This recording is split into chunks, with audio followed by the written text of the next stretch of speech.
Boa noite. Boa noite. O programa Nosso Momento recebe hoje para entrevista o candidato ao cargo de presidente da República pelo Partido Social Democrata Cristão, José Maria Imael. Obrigado, candidato, por nos conceder essa entrevista.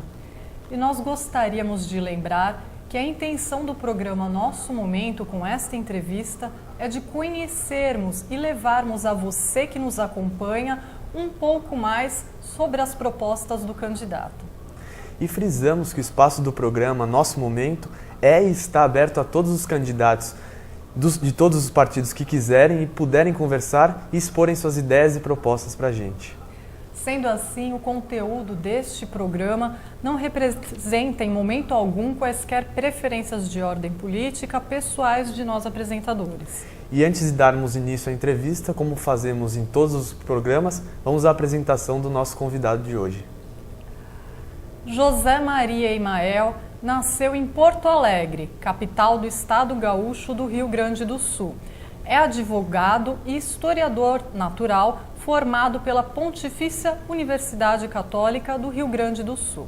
É casado, tem 2 filhos, 5 netos e uma bisneta. Começou sua carreira política como militante do Partido Democrata Cristão em 1962, que foi extinto durante o regime militar. Imael refundou o partido em 1996. Foi eleito deputado federal de São Paulo com 72 mil votos, sendo reeleito 4 anos depois. No ano de 1995, participou da criação do Partido Social Democrata Cristão. Imael tem ainda especialização em Direito Tributário, é empresário atuando nas áreas de Marketing e Comunicação e Informática.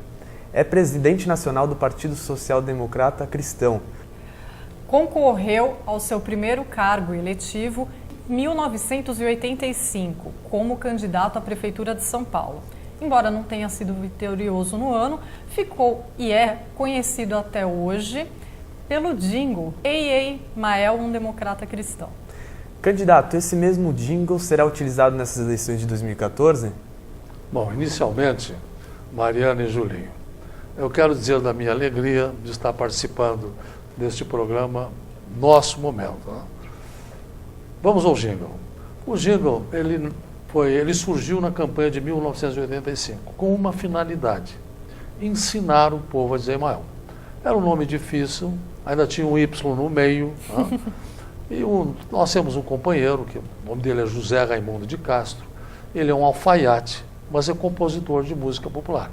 E ele teve a genialidade de ver no Y, no EI, com Y, o EI brasileiro, que nós falamos a toda hora. Por isso que o jingle começou com Ei, Imael, e ele aproveitou para dizer o que Imael era, um democrata cristão.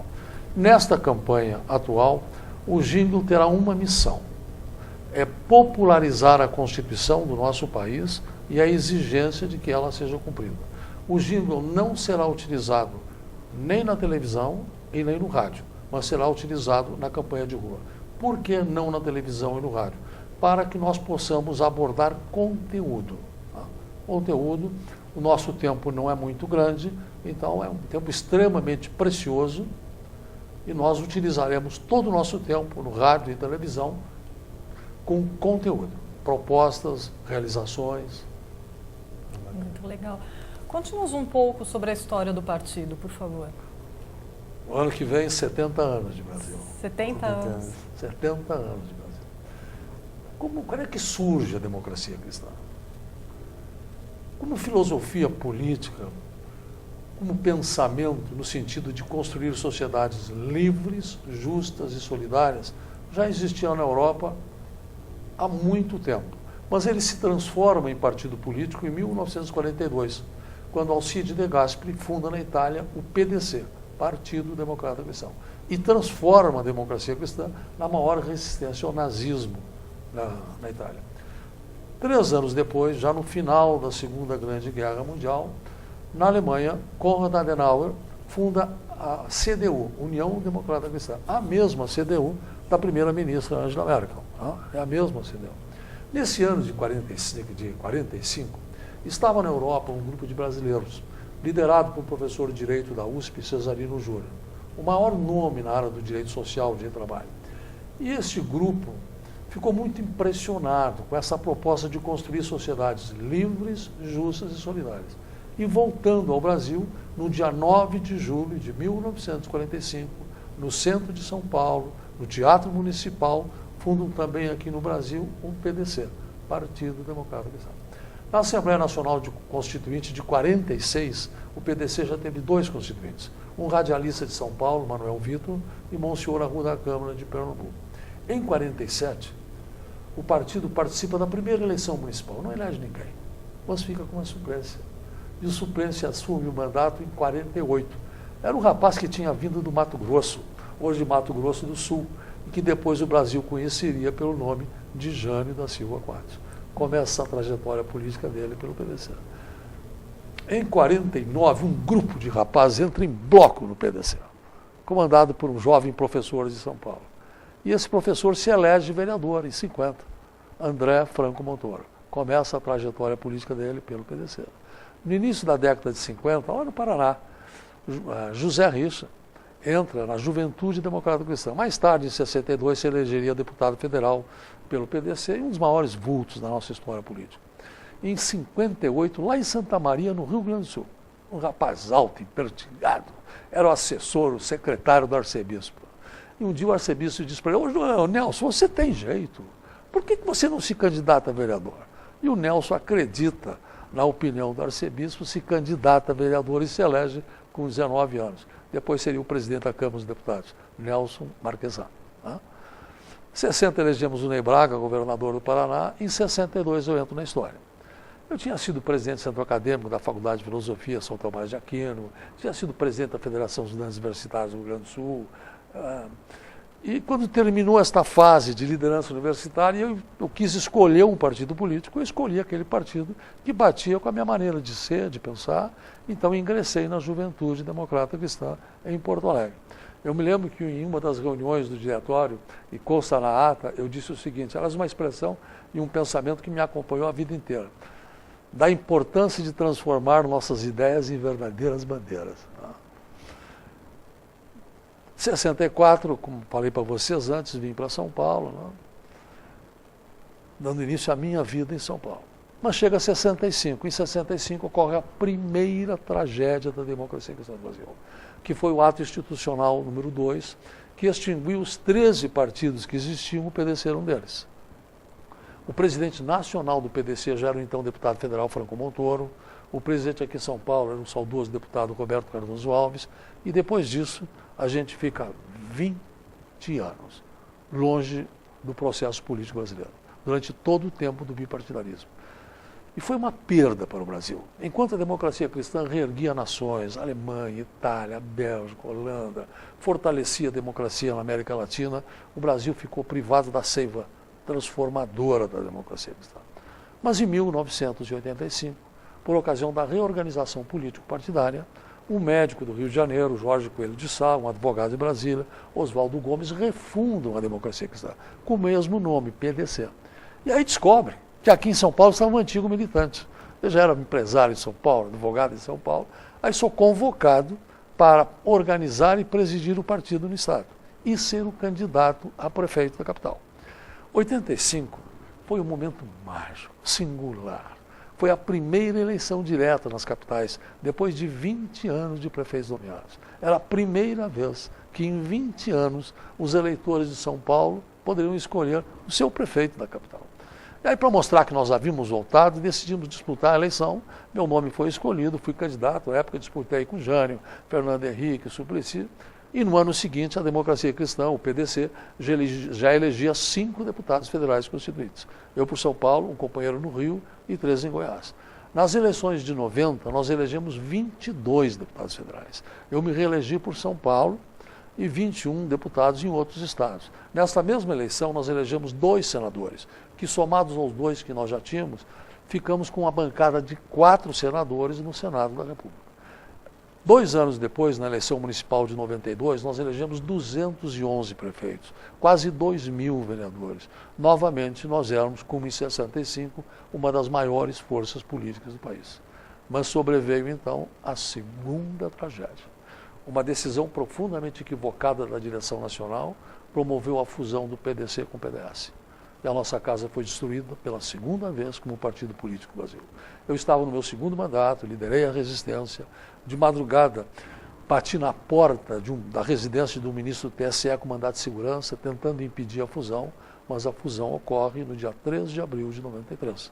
E pela segunda vez, a democracia cristã foi destruída como partido político no Brasil. E eu fiz questão de acompanhar a agonia da democracia cristã do início ao final. A convenção foi realizada no plenário da Câmara dos Deputados. Às 9 horas da manhã eu me sentei na última fileira para ficar do lado da democracia cristã até o seu final. E as horas foram passando, 10, 11, meio-dia, 1 hora, 2 horas. Quando chegou às 3 horas da tarde, só faltavam 2 horas para o fim da democracia cristã no Brasil, eu deixei a mão escrever o que a alma meditava. E num pedaço de papel eu escrevia: são 3 horas da tarde, e eu velo solitário a também solitária agonia da democracia cristã. No passado, foi a mão fria do regime militar que lhe negou a existência. Hoje são os seus próprios dirigentes que lhe negam a vida, quando teriam o poder de perpetuá-la. Mas no amanhã que será próximo, ela renascerá. E quando renascer, será eterna. 2 anos depois, juntamente com 114 companheiros, refundamos a democracia cristã no Brasil e acrescentamos um S na antiga sigla, e o partido passou a chamar-se PSDC, Partido Social Democrata Cristão. E aí começa, então, a reconstrução. Foi extremamente difícil no início. As pessoas tinham receio de colocar o sonho no projeto e acontecer de novo. 2 vezes a democracia cristã já tinha sido destruída. Quem asseguraria que agora não seria novamente? Mas aos poucos nós fomos mostrando que não, que agora a nossa casa estava edificada sobre a rocha, que ninguém mais, nunca mais nos destruiria, e fomos crescendo. Em 98 fui candidato a presidente da República pela primeira vez, 2016 novamente, nessa tarefa da reconstrução. E em 2010, aí sim, a sociedade começa a redescobrir a democracia cristã. Quando entre 9 candidatos fiquei como 5º colocado na eleição, mesmo não tendo rádio, não tendo televisão. E este processo da reconstrução, ele se conclui agora nas eleições de 2012, onde nós tivemos um avanço imenso. Nós tínhamos vereadores em 6 capitais, fomos para 11 capitais. Nós tínhamos 7 vereadores das capitais, fomos para 19, 2 Belo Horizonte, 2 Curitiba, 3 Rio de Janeiro, 2 Goiânia, 2 São Luís, 2 Fortaleza, 2 Rio Branco no Acre, vereador em Manaus, Belém, Teresina, né? Então esta é um resumo da nossa história, e quem está nos assistindo agora, se quiser ouvir essa história com detalhes, com imagens, entre no nosso site www.psdc.org.br e acessem o documentário, né? A democracia cristã rumo a 70 anos de Brasil. E para saberem as nossas conquistas a favor da sociedade, lá também tem um outro documentário, A Democracia Cristã na Constituição do Brasil. Muito interessante. Obrigado pelo resumo. Muito interessante.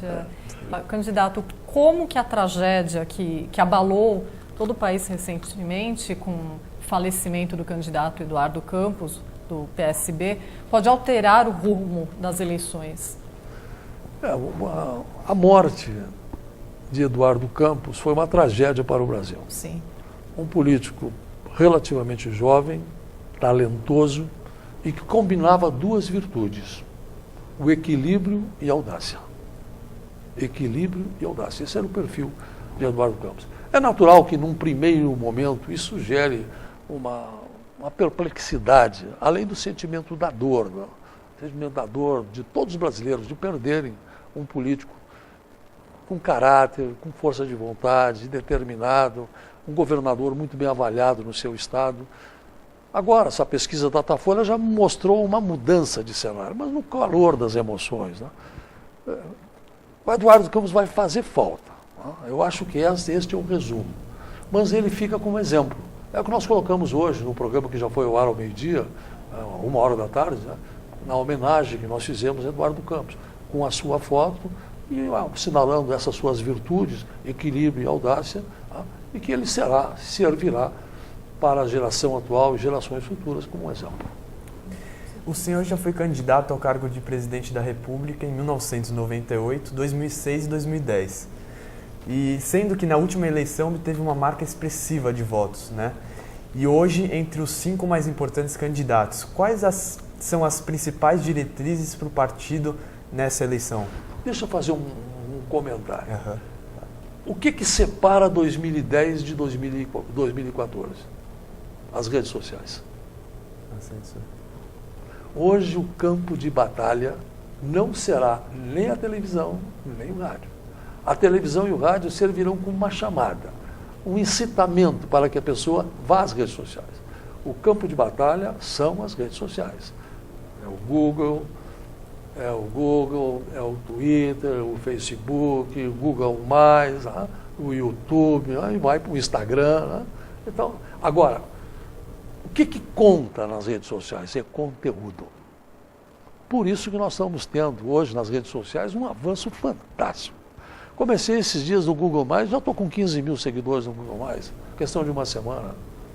Então, a coisa é fantástica. Muito, né? Nos meus seguidores do Twitter, por exemplo, eu tenho seguidores que são seguidos por 100 mil pessoas, 500 mil pessoas. Então, há dias em que eu coloco um Twitter que alcança 5 milhões de pessoas, pelo gabarito daqueles que me seguem. Né? Bom, propostas. As propostas nossas estão contidas num documento chamado Brasil 27, Diretrizes Gerais de Governo, que pode ser encontrado no site PSDC, www.emaelpresidente27.com.br, www.emaelpresidente27.org.com.br. Qual é a mais importante delas? A básica. É cumprir e fazer cumprir a Constituição. Como diz o ministro Aires Brito, ex-presidente do Supremo Tribunal Federal, nós temos a melhor Constituição de todos os tempos, mas ela tem que ser cumprida. Ela tem que ser cumprida. Agora, vou enumerar alguns dos outros pontos da diretriz de governo. Né? Serviço público. Todos os cargos de gestão têm que ser ocupados por profissionais de carreira. É o fim do aparelhamento do Estado. Só esta medida será uma revolução. Hoje o que tem? Você ganha uma eleição, pega os protegidos políticos que não entendem nada da área para onde vão atuar, e quem sofre é o povo, é a população que recebe maus serviços públicos. Uma outra proposta nossa é a proposta de metas sociais. Onde a gente quer chegar na saúde, na educação, na segurança pública, e criar um mecanismo de indicadores que permitam que a população vá verificando se essas metas estão sendo cumpridas. Tá? Um processo de divulgação disso. Né? Na área da saúde, a questão da saúde inteligente. O que é a saúde inteligente? É a saúde chegando antes da doença. A saúde preventiva. Na área da saúde, na área da reforma, na área do sistema tributário, né? Dotar o país de um outro sistema tributário, mais simples e com menor carga tributária. Quando terminou, bom, isso eu falo daqui a pouco, a minha ação na Constituinte. Na área de segurança pública, os 3 maiores problemas do Brasil são segurança pública, saúde e educação. É esta trilogia. Não há no Brasil uma política nacional de segurança pública. Então a nossa proposta é criarmos uma secretaria, criarmos uma política nacional de segurança pública, integrando as inteligências. Hoje cada um vai para um lado. Você não tem um concurso de inteligências pela falta de uma política nacional de segurança pública. E para ser o gestor dessa política nacional de segurança pública, nós vamos criar o Ministério da Segurança Pública. Falando em ministérios, o que são os ministros? Os ministros são o time do presidente. E tem que ser um número reduzido para que realmente o presidente possa coordenar. Hoje nós temos 39 ministros. Quem coordena 39 ministros? Por isso que tem ministros que só falam com o presidente a cada 4 meses, 6 meses. Então que não seja 11, mas não pode ser um número muito maior do que esse. Mas entre os ministérios, 2 são os novos que nós queremos criar. Um é o Ministério da Segurança Pública e o outro é o Ministério da Família. O Ministério da Família ele já existe em grandes nações do mundo. Alemanha, Austrália, Canadá, Portugal, países da África como Angola. E o Ministério da Família se caracteriza por 2 pilares. De um lado, ele é um formulador de políticas públicas para proteger os valores da família e atender às necessidades da família. E, de outro lado, ele é uma consciência na ação de governar, para que todas as ações tenham como foco o governo. Como foco o governo a serviço da família, tendo como foco a família. Na área do turismo, eu sou autor do artigo 180 da Constituição Federal, que estabelece que a União, Estados e municípios promoverão e incentivarão o turismo como fator de desenvolvimento econômico e social. Em todo o mundo, o turismo é o maior gerador de empregos e o maior gerador de desenvolvimento econômico. Este artigo da Constituição ele tem que ser praticado, a Constituição tem que ser cumprida nos municípios, nos estados e no plano da União. Falou da Constituição, né? Fala um pouco mais sobre o seu papel, por favor, na Constituição Nacional. Eu, quando fui para a Constituição, eu fui para a Constituinte, eu fui determinado a servir o povo brasileiro, a dar o melhor de mim, né? Para que nós tivéssemos realmente uma Constituição à altura da nossa nação, da nossa pátria. E aconteceu um fato muito interessante, que para mim foi um grande incentivo. Eu tinha uns 30 dias de Constituinte, quando eu entrei com uma questão de ordem, discordando de uma decisão do presidente Ulisses Guimarães. E ele me negou a questão de ordem. Aí eu entrei com um recurso no plenário para que ele submetesse a decisão dele ao plenário. E ele, democraticamente, submeteu a decisão e ganhou. A sessão estava indo para o final, quando um assessor do presidente Ulisses Guimarães veio me procurar, me dizendo o seguinte: "Ô, deputado, o presidente que gostaria de dar uma palavra com o senhor depois da sessão." Aí eu pensei comigo, estou há 30 dias aqui, já desafio o presidente. Aí quando eu entro na sala da presidência, já que tem uma mesa comprida, já que os líderes se reúnem, lá na ponta da mesa estava o Ulisses Guimarães. Quando eu entro na sala, ele se levanta, ele vem ao meu encontro com os braços abertos e me diz: "Quero cumprimentar o vencedor do dia."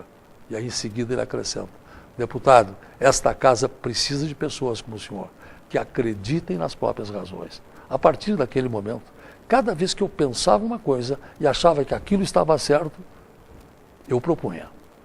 E com este tipo de ação que foi inspirada em Ulisses Guimarães, quando terminou a Constituinte, eu fiquei entre os 15 constituintes com o maior número de propostas aprovadas. Eu aprovei 145 propostas.